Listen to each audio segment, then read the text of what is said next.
Ya, kemarin saya sudah menyinggung. Jadi artemisia ini juga menghasilkan senyawa namanya artemisinin, dan artemisinin itu sekarang sudah dikembangkan menjadi obat anti malaria lini pertama. Jadi kalau di Indonesia ada orang sakit malaria, apalagi setelah konfirmasi dia malarianya falsiparum, langsung diberikan ini ACT, artemisin combined therapy. Jadi dihidroartemisin ini ditambah dengan bupropion. Kenapa harus dikombinasi? Ya supaya tadi memperpanjang masa pakainya, tidak segera resisten gitu.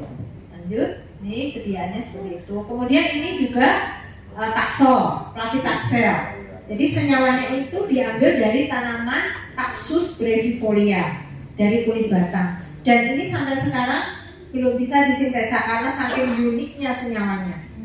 Jadi karena senyawanya sangat unik, ini alkaloid ya, satu golongan alkaloid yang sangat unik sehingga sulit sekali disintesa. Untuk menghasilkan Plaquetaxel itu masih terus harus diekstrak dan diisolasi dari kulit batang si Taxus brevifolia ini.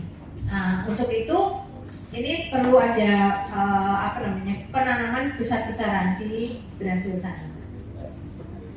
Ambil dari tanaman Garlica officinalis, Algaceae. Lanjut. Kemudian oseltamivir, ini untuk Tamiflu, ini dari adas bintang. Nah, adas bintang ini menghasilkan senyawa namanya asam sikimat. Asam sikimat itulah menjadi bahan baku untuk membuat obat oseltamivir atau Tamiflu.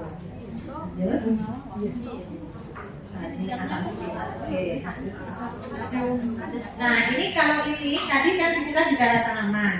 Ini kita bicara tentang tadi terestrial, sekarang akuatik. Nah, yang dari akuatik itu berbagai macam biodiversitas yang dari lautan itu juga ternyata menghasilkan senyawa-senyawa yang sangat poten untuk dikembangkan menjadi obat-obatan. Ini antara lain adalah senyawa namanya eribulin mesilat, itu dari eribulin. Ini adalah tanamannya, bukan tanaman. Ini namanya spons ya, spons. Nah, spons menghasilkan eribulin mesilat untuk obat cancer. Ya, untuk cancer. Ini penelitiannya sudah banyak dan ini sudah mungkin mahal sekali ini. Sekali injeksi ini bisa puluhan juta. Lanjut. Kemudian ini juga dari makhluk laut. Ini konus ini keong racun betul. Tapi ternyata semua yang beracun itu kalau kita kembangkan dengan teknologi yang tepat, dia berpotensi menjadi obat yang sangat poten. Ini contohnya menghasilkan senyawa namanya sikonoptid asetat ya. Coba strukturnya itu sangat kompleks ya, sangat sulit sekali, sehingga ini kemungkinan juga masih harus selalu diekstraksi dan diisolasi dari konus si keong racun tadi. Ini untuk intrathecal infusion. Untuk obat apa ini ya? Kayaknya untuk anti nyeri. Lanjut ya. Nah, ini juga dari laut ya, sumber dari laut. Ini acyclovir untuk antivirus dari Tetia sp, dari makhluknya seperti ini bentuknya. Dia hidup di atas pasir laut gitu, di kedalaman. Jadi ini bentuknya ada yang tablet, ada yang ointment. Ini untuk mengatasi virus pada mata. Kalau kita bilang BLM ya kalau orang Jawa ya. Kalau istilah medisnya apa Pak Dokter?